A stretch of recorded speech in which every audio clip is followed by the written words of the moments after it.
been a boxing fan all my life. It's only right that I step between the ropes. You can't play boxing, it's not a joke. Started out, them gloves are really heavy. All my street fights couldn't get me ready for this world of pain and punishment. I'm loving it. Where should I begin?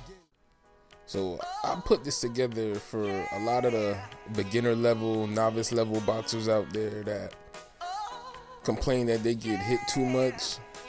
So, I thought I'd make this training segment and focus on the basics like the stance, particularly the half guard stance, which is the foundation for defense and boxing. So my dude right here, Rome, this is probably his 5th or 6th time boxing, so he's a work in progress. But we about to tighten everything up as far as technique and the boxing stance, the half guard.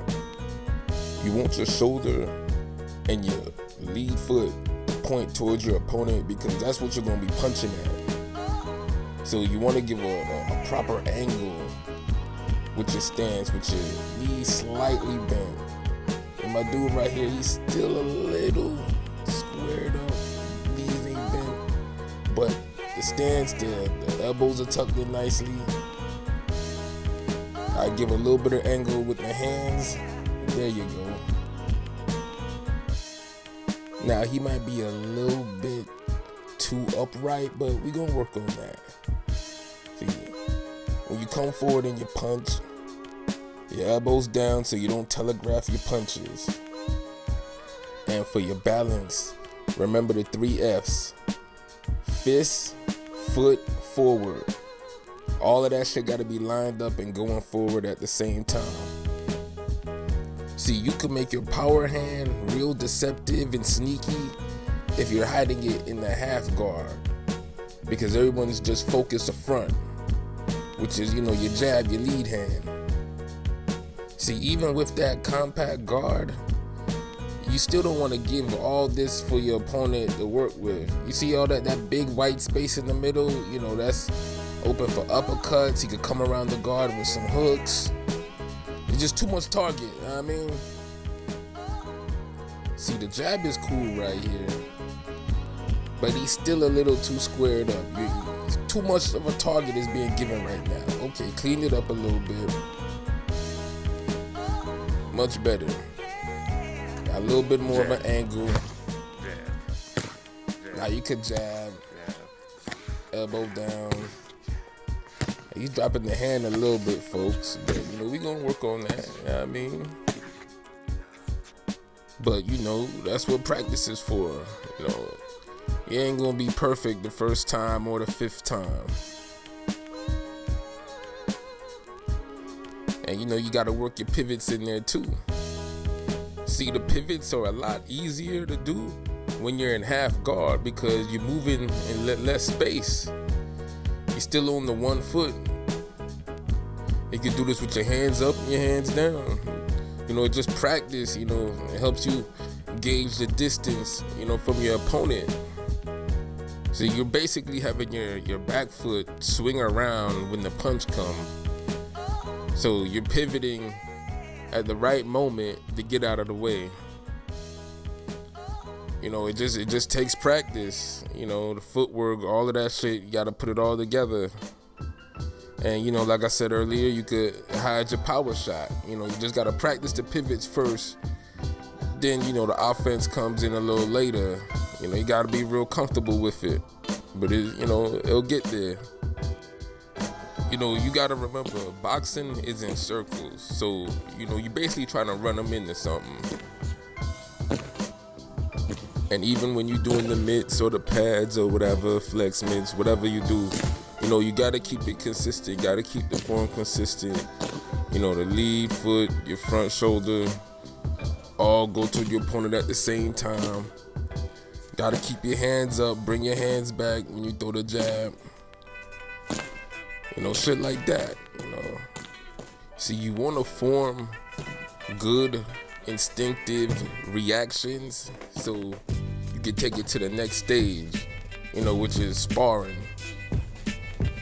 See, let me tell you something, man.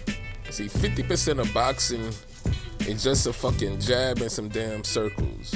Cause that's all you really doing, man, at the pure essence of it. So you either gonna out jab them, out maneuver them, or do both. Just remember, whatever you decide to do, just be consistent with it. Meaning consistently outmaneuver them, consistently out jab them. So you gotta get comfortable with doing the pivots on offense and defense. You can't back up straight. You gotta jab with authority. No hopping backwards, pump the jab, come forward, snap it. This is especially important when you're the bigger man in the ring because it keeps the proper distance and doesn't allow your opponent to invade your territory. See, once you let them get close and give them room to operate, other flaws that you have can be exposed. See, not keeping the proper distance and dropping your hands got them hit twice.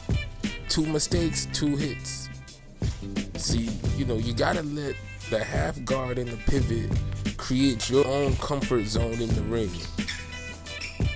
See, all that running and extra movement, it's only gonna burn your energy out and wear you down. And it's also gonna piss me off, especially if I gotta watch it.